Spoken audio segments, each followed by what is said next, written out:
성찬의 축복과 은혜가 풍성한 6월 한 달 되시기를 축원합니다. 거룩한 목마름이라는 주제로 열리는 마리아 행전 6월 12일부터 14일까지 3일간에 걸쳐서 열립니다. 어느 때보다도 나라와 민족을 위하여 기도해야 할 때인 것 같습니다. 사전 등록 신청이 6월 4일에 마감된다고 합니다. 서둘러서 접수하시기를 바랍니다.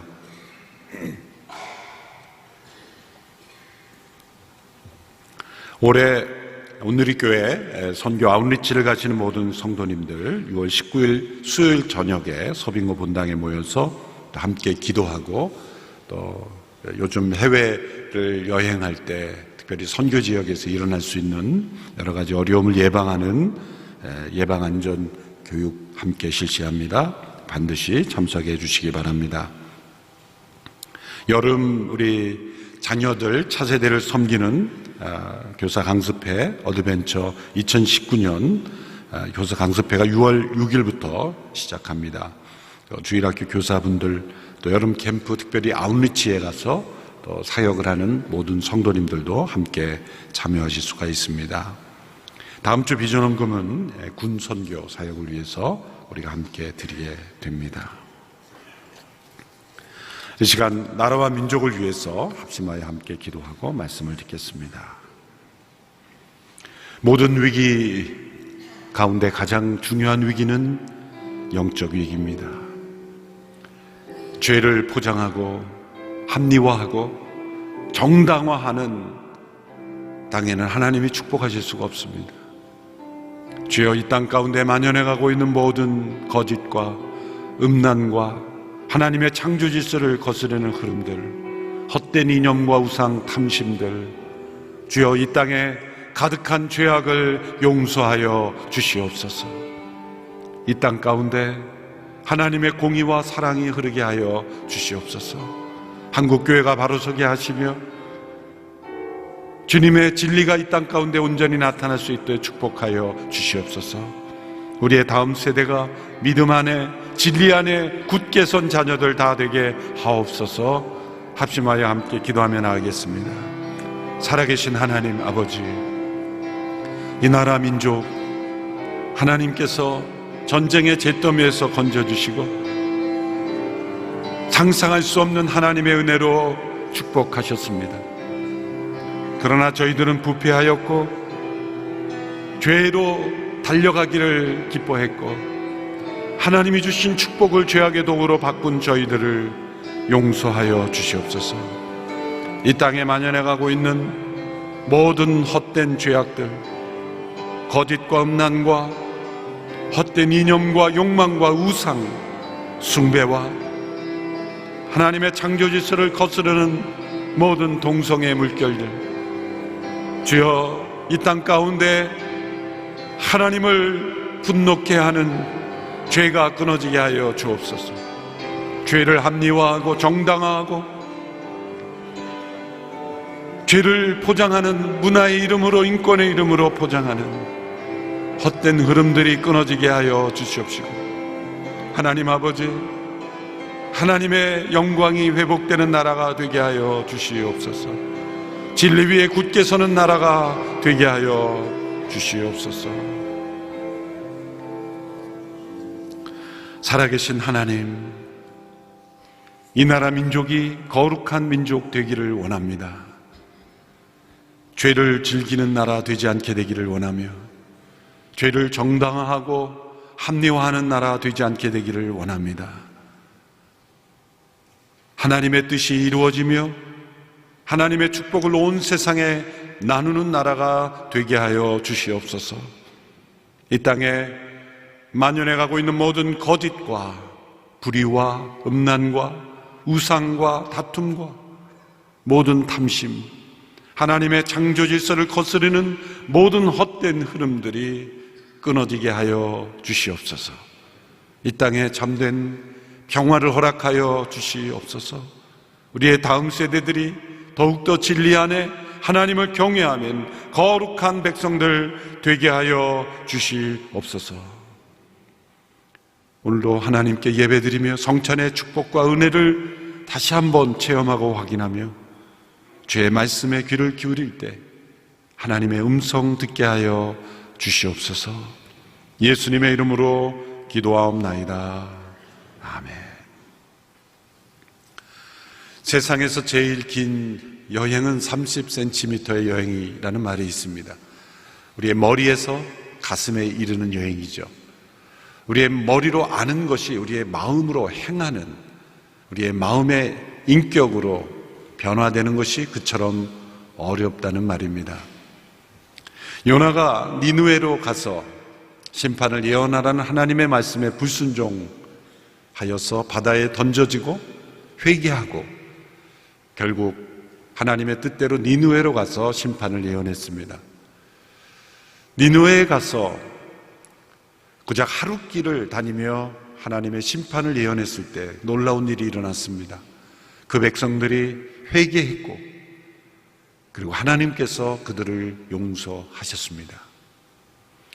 이렇게 심판이 예고되고 또 회개하고 하나님의 용서와 긍휼이 임했다면 하나님의 종된 요나의 마음에는 기쁨이 있어야 하지 않겠습니까?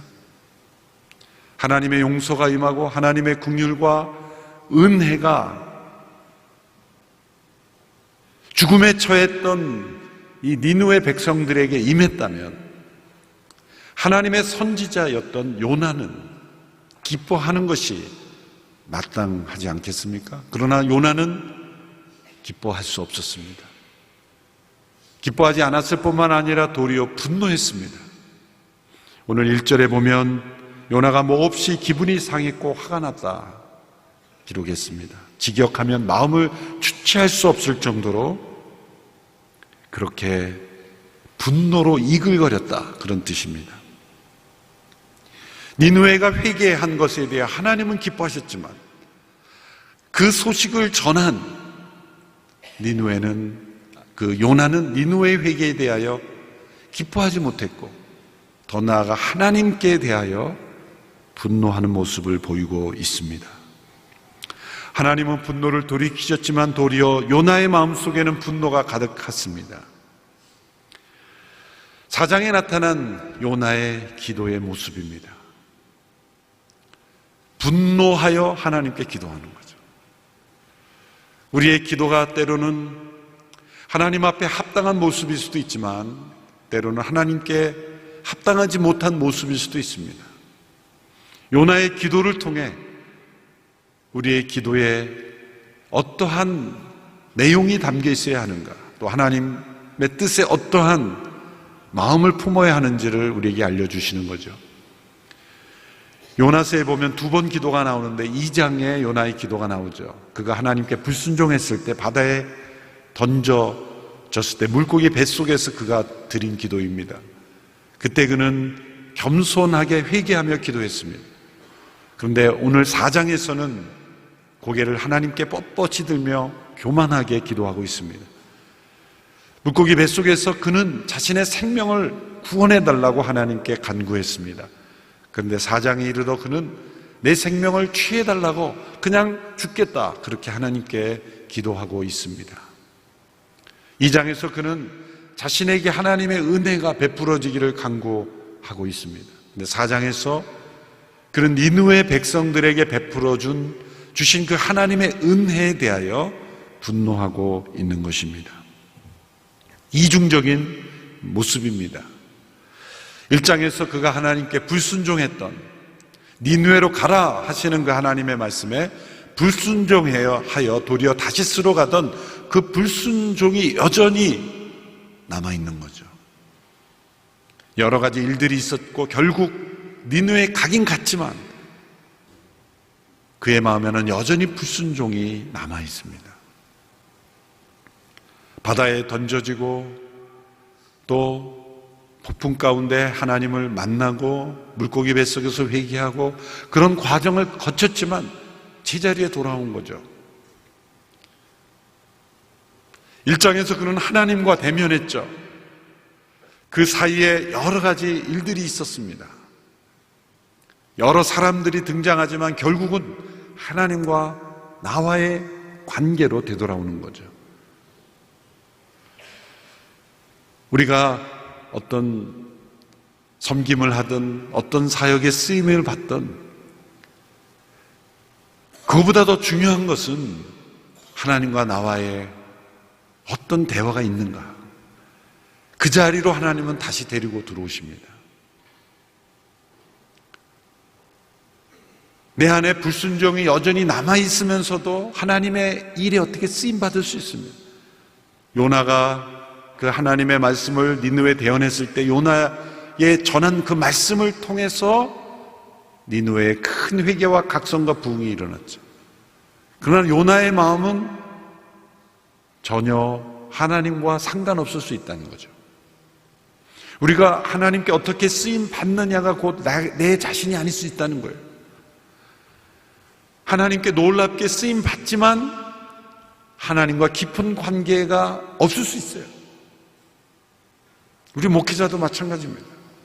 어떤 설교 사역이나 기도 사역이나 또 여러 사역을 통해서 하나님께서 귀하게 사용하시지만 하나님과 나와의 1대1의 관계에 들어가면 다른 문제일 수 있다는 거예요.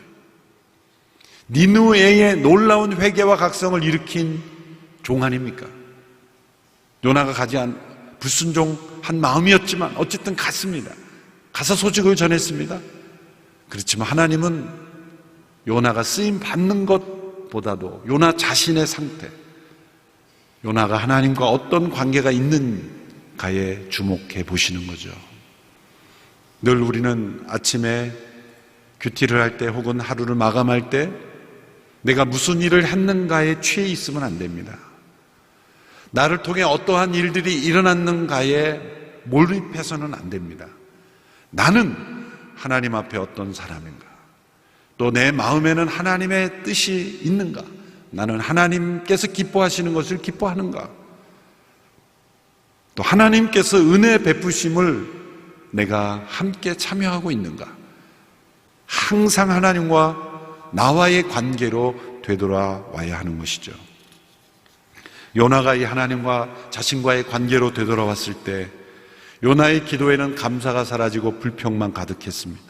그 불평의 내용은 바로 니느웨에 베풀어준 하나님의 은혜가 잘못됐다는 것입니다. 그 은혜에 저항하는 것입니다. 자신에게 베풀어진 은혜에는 감사하지만 타인, 정확히 말하자면 이스라엘의 원수였던 니느웨에게 베풀어준 하나님의 은혜는 받아들일 수가 없었던 것입니다. 그래서 어느 신학자는 이 4장에 나타난 요나의 기도를 가리켜 영적 유아기로의 회기다, 영적 유아기로의 회기다 이렇게 불렀습니다. 오랜 시간 하나님을 알고 하나님과 동행한 사람에게서도 어느 한순간 영적 유아기로 되돌아간다는 거죠. 요나는 원래 하나님께 불순종한 선지자가 아니었습니다. 열왕기서를 보면 그는 이미 여러 차례 하나님께 쓰임받던 선지자였어요. 니느웨로 가라는 이 명령이 처음이 아니었습니다. 그 이전에 그는 여러 예언들을 하나님께로부터 받아 전했던 그런 사역자였습니다. 그랬던 이 선지자가 이렇게 하나님께 불평하고 분노하고 니느웨라는 자신의 민족의 원수에게 베풀어진 그 하나님의 은혜를 받아들일 수가 없다는 거죠.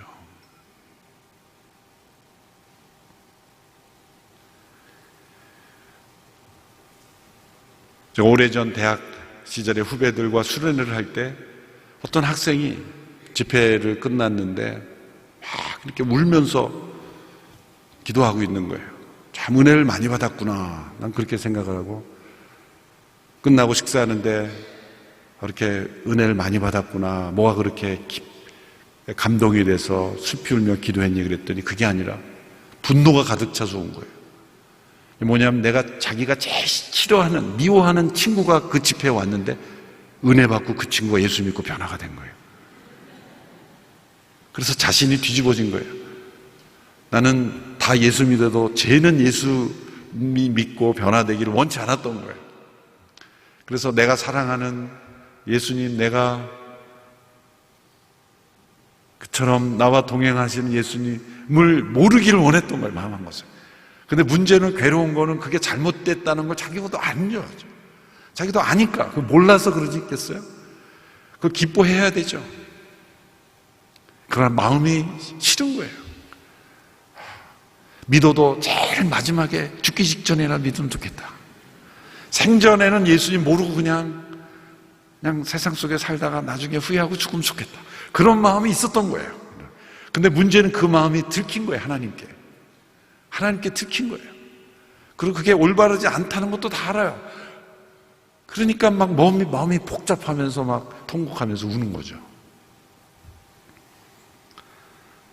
아, 그런 은혜도 있구나. 그것도 하나의 어떤 하나님을 만나는 체험이겠죠? 바로 요나의 모습이죠. 자신을 통해 수많은 사람들이 지금 생명을 얻는 도구가 됐는데 자기는 지금 죽겠다고, 죽기를 바라고 있고, 자신을 통해 하나님의 은혜가 베풀어졌는데도 자신은 그 하나님의 은혜를 누리지 못하고 있는 거예요.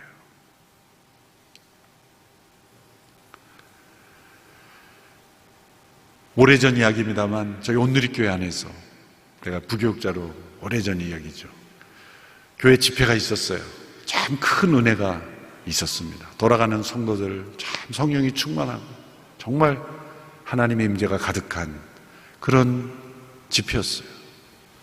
집에 돌아가는데 제 마음이 그렇게 기쁘진 않는 거예요. 하나님 앞에서. 왜 그럴까? 가만히 생각해 보니 설교자가 내가 아니라 동료 목회자였어요. 설교자라도 나였으면 더 좋았겠다. 목회자의 마음에도 그런 마음이 있는 거예요. 당연히 기뻐해야 되는데 기쁨이 충만하지 않은 거예요. 그렇다고 저를 너무 나쁜 사람으로만 보지 마십시오. 요나서의 저자가 요나 자신이라고 할 때, 그러면 이 요나서를 통해 요나는 자신의 참회록을 쓰고 있는 거죠. 자신 안에 있는 하나님의 뜻을 알면서도 그 마음으로는 함께 하지 못하는 그 자신의 연약한 모습, 추악한 모습을 고백하고 있는 것이죠. 2절에 그의 분노하는 기도를 함께 보십니다. 2절 말씀 같이 읽습니다. 시작. 그는 여호와께 기도했습니다.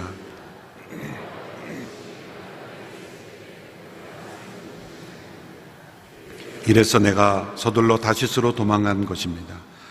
주께서는 은혜롭고 동정심이 많은 하나님이시고 진노하는 데 더디시고 사랑은 충만하시며 재앙을 내리는 것을 주저하신다는 것을 내가 알고 있었습니다. 내가 알고 있었습니다. 뭘 알았습니까?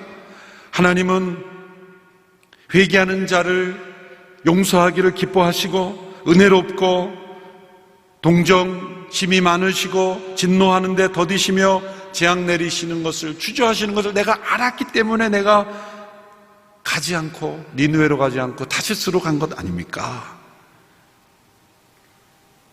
요나는 니느웨를 용서하신 것이 잘못된 것이라고 분노하는 거죠. 은혜 받을 만한 자격이 없는 사람에게 잘못 은혜를 베풀었다는 거죠. 요나의 말 그 자체가 모순이죠. 은혜란 무엇입니까? 받을 자격이 없는 자들에게 줄 의무가 없는 자가 주는 것이 은혜입니다. 두 가지 조건이 있어야 돼요. 줄 의무가 있는 자가 주는 것은 그 의무죠. 은혜는 의무를 뛰어넘는 거예요. 받을 자격이 있는 사람이 받는 것은 보상이죠. 받을 자격이 없는 자에게 줄 의무가 없는 이가 주는 것이 진정한 은혜이죠. 누가복음 15장 둘째 아들이 집을 나가서 방탕하게 살다가 돌아왔을 때 아버지는 과도하게 느껴질 정도로 사랑을 베풉니다. 둘째 아들이 돌아왔을 때 대개의 아버지라면 어떻게 하겠습니까? 들어가서 쉬어라. 내 방에 들어가서 쉬어라. 뭐 그 정도만 해도 훌륭한 아버지라고 말할 수 있지 않겠어요? 그런데 무슨 생일을 맞이했다시 무슨 입시에 합격했다는 직장에 취직한 것처럼 잔치를 베풀고 좀 과도해 보이는 그런 아버지의 모습 아닙니까? 큰아들은 그걸 이해할 수 없었어요. 아니, 지금 들어가서 단식을 한 10일을 시켜도 아쉬울 상황에 잔치를 베푼다니 용납할 수가 없었던 거죠. 그래서 그 잔치에 참여하지 않고 분노하고 있는 그 큰아들의 모습, 바로 요나의 모습입니다. 아마데우스라는 희곡에서 모차르트가 아주 방종을 일삼는 탕자의 모습으로 나오죠. 살리에리라고 하는 그 동일한 음악가가 그 모차르트의 방종을 보면서 하나님께 분노하죠. 자신은 그 음악적 재능을 계속 연마하기 위해서 끊임없이 노력하고 경건하게 살려고 노력하는데, 모차르트는 엄청나게 방탕한 삶을 사는데도 그런 음악적 재능이 있는 것을 보고 결국 살리에리가 하나님께 이렇게 기도하죠. 이제부터 당신과 나는 적입니다. 하나님을 적대시하겠다는 거예요. 저런 방종을 하는 사람에게 이렇게 재능을 많이 줍니까? 라는 하나님께 대한 분노이죠. 요나의 태도입니다. 요나의 태도는 부패한 우리의 마음을 잘 보여줍니다. 나에게 베풀어주는 은혜는 사모하고 감사하지만 다른 이에게 베풀어주는 은혜는 못마땅하게 여기며 그 다른 사람이 내가 원수로 여기는 사람이라면 그 은혜는 잘못된 것 아닌가? 라고 분노하는 것입니다. 우리는 우리 자신에게는 언제나 은혜만 적용하고 진리는 제외시킵니다. 그러나 다른 사람에게는 언제나 진리만 적용하고 은혜는 제외시켜요. 더군다나 그 다른 사람이 내가 싫어하거나 미워하는 사람일 경우에는 은혜는 털끝만큼도 적용하지 않고 진리만 적용하려고 하는 거죠. 요나의 잘못은 거기서 한 걸음 더 나아가 교묘히 자신의 불순종을 합리화하고 있죠. 하나님이 이럴 줄 알았기 때문에 내가 다스스로 도망하려고 했던 겁니다. 저는 여기 오지 말았어야 합니다. 자신의 불순종이 옳은 행동이었다고 합리화하는 겁니다. 거기에서 더 나아가 자신을 죽여달라고 간청합니다. 3절에 보십시오. 여호와여, 이제 제발 내 목숨을 가져가십시오. 내가 사는 것보다 죽는 편이 낫겠습니다. 하나님 앞에 이렇게 죽겠다고 했던 종이 또 있었죠. 엘리야. 엘리야도 아합과 이세벨에 가서 하나님의 말씀을 전하고 나서 광야로 들어가 죽겠다고 했습니다. 그 엘리야와 요나의 공통점이 있습니다. 둘 다 스스로 죽겠다고 했지만 하나님은 절대 허용하지 않으십니다. 하나님은 두 사람을 절대로 내버려 두지 않습니다. 끝까지 깨닫게 하시죠. 엘리야와 요나의 차이점이 있어요. 엘리야는 아합과 이세벨이라는 악한 왕이 뒤쫓았고 죽이려고 실제 했다는 거예요. 그러나 요나에게는 아무런 위협이 없었습니다. 하나님 한 분 외에 아무도 그를 뒤쫓은 이가 없었다는 거죠. 요나의 상태가 더 심각한 거죠. 요나는 지금 불순종에서 시작해서 교만한 자존심,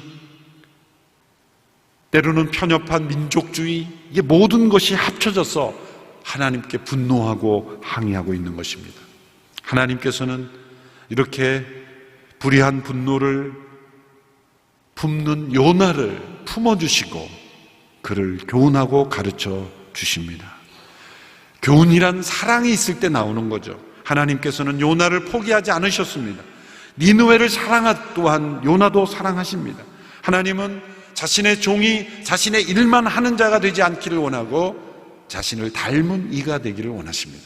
우리가 어떤 하나님의 뜻이라고 생각하고 순종할 때 내가 원하지 않는 일이 자꾸 생기는 이유는 단 한 가지뿐입니다. 하나님은 내가 하나님의 도구로만 쓰기를 원치 않으시고 내가 하나님을 닮아가기를 원하시기 때문이에요. 그래서 늘 우리가 주목해야 되는 것은 내가 어떤 일을 하고 있느냐보다 내가 어떤 사람이 되어가고 있는가, 무엇을 하느냐보다 더 중요한 것은 어떤 사람이 되느냐, 여기에 초점을 언제나 두어야 한다는 것이죠. 세 가지 질문을 요나에게 던지시며 가르치십니다. 첫 번째 질문은 내가 화내는 것이 옳으냐? 내가 화내는 것이 옳으냐? 4절 말씀 같이 읽습니다. 시작. 그러나 여호와께서 말씀하셨습니다. 내가 화내는 것이 옳으냐? 아담에게는 내가 어디 있느냐 질문하신 하나님, 베드로에게는 내가 나를 사랑하느냐 질문하신 예수님, 요나에게는 내가 화내는 것이 옳으냐, 옳지 않다는 말씀을 질문으로 교훈하시는 거죠. 요나는 이 질문에 침묵했습니다. 이 침묵은 불순종의 침묵입니다. 반항의 침묵입니다. 하나님께 대화하지 않겠다라는 불순종입니다. 도리어 그는 이 하나님의 음성을 외면하고 성읍 밖으로 나가 언덕에 자리를 잡고 초막을 하나 쳤습니다. 그 이유는 니느웨가 어떻게 되는지를 보기 원했다는 거예요. 그리고 마음 한구석에는 하나님의 은혜가 베풀어지지 않고 니느웨가 그대로 멸망되기를 바라는 마음으로 구경하고 싶었습니다. 하나님께서는 그 요나에게 넝쿨을 하나 준비하십니다.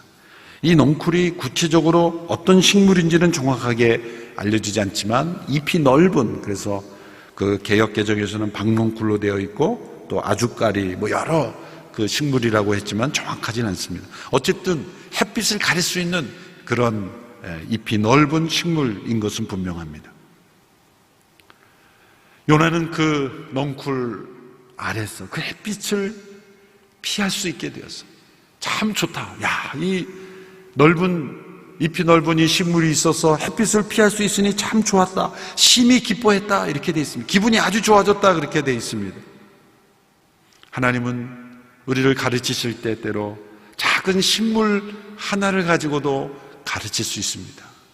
하나님은 벌레를 준비하시고 뜨거운 바람도 준비하셨습니다. 그래서 밤새 그 벌레가 그 식물을 다 씹어먹게 하시고 해가 뜰 때 뜨거운 동풍으로 요나를 힘들게 하셨어요.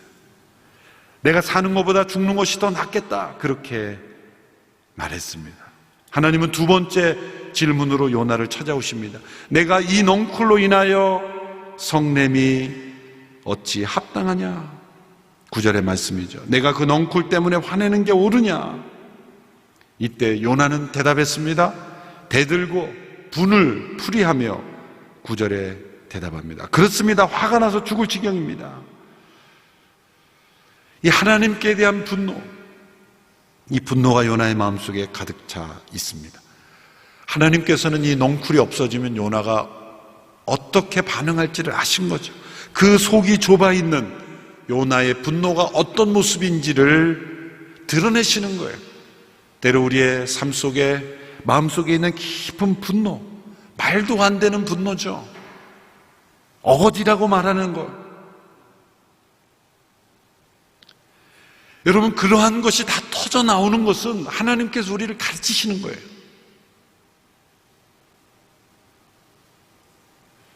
우리의 삶 속에 때로는 가족 간에, 친구 간에 어떤 관계 속에서 우리의 밑바닥에 보이는 그런 분노가 막 터져 나오는 거죠. 바로 요나가 그러고 있어요. 바로 그것은 하나님이 뭔가를 가르치시는 거예요. 무엇인가를 깨닫게 하시며 변화시키는 과정이라고 보시면 됩니다. 바로 그 모든 상황을 하나님께서 지금 세팅해 주신 거예요. 우리가 어떤 존재인지, 얼마나 속이 좁고, 얼마나 부패하고, 얼마나 더럽고, 얼마나 추하고, 얼마나 하나님의 은혜에서 떨어진 존재인지를 우리에게 보여주시는 겁니다. 이때 하나님께서 세 번째 질문을 던지십니다. 10절, 11절 말씀 같이 읽습니다. 시작. 여호와께서 말씀하셨습니다.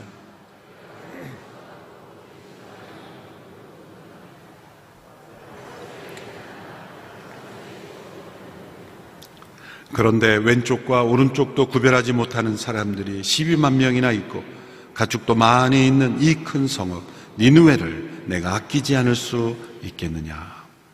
넝쿨 하나로 아주 좋아하는 그 마음과 12만 명의 영혼들의 구원받는 것을 기뻐하는 마음과 비교하고 있는 것이죠.